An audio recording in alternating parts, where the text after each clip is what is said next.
नमस्कार, news foundation देख रहे हैं आप। आपके साथ मैं हूं ऋचा शर्मा। केंद्रीय कर्मचारियों को अब नए साल में मोदी सरकार नया तोहफा देगी। दरअसल उनकी सैलरी बढ़ने वाली है। अगर आप भी केंद्रीय कर्मचारी हैं तो आपके लिए ये खुशखबरी है।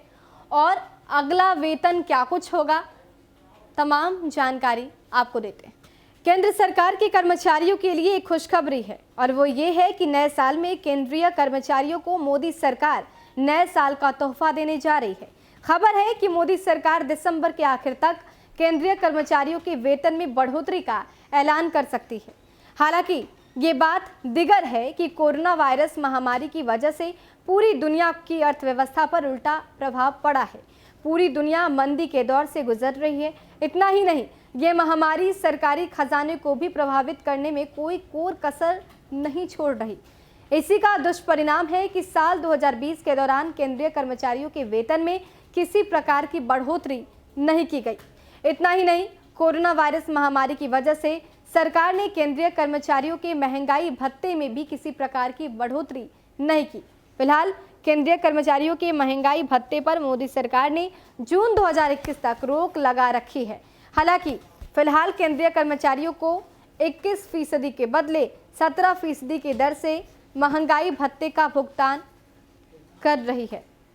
देश में कोरोना वायरस महामारी फैलने के बाद ही केंद्र की मोदी सरकार ने पहले ही इस बात का ऐलान कर दिया था कि केंद्रीय कर्मचारियों और पेंशन भोगियों को जून 2021 के पहले महंगाई भत्ते का भुगतान नहीं किया जाएगा। सरकार ने ये पहले ही साफ कर दिया था कि निर्धारित समय सीमा के बाद ही महंगाई भत्ते में कटौती बंद की जाएगी। यदि सरकार ऐसा करती है तो कर्मचारियों का बढ़ा हुआ वेतन मिलने के साथ पेंशनधारी की बढ़ी हुई पेंशन भी मिल सकेगी। हालांकि हर साल केंद्रीय कर्मचारियों के महंगाई भत्ते का ऐलान जुलाई में किया जाता है, लेकिन इस बार देश में कोरोना वायरस महामारी फैलने की वजह से मोदी सरकार ने अप्रैल महीने में ही महंगाई भत्ता नहीं बढ़ाने का ऐलान कर दिया था।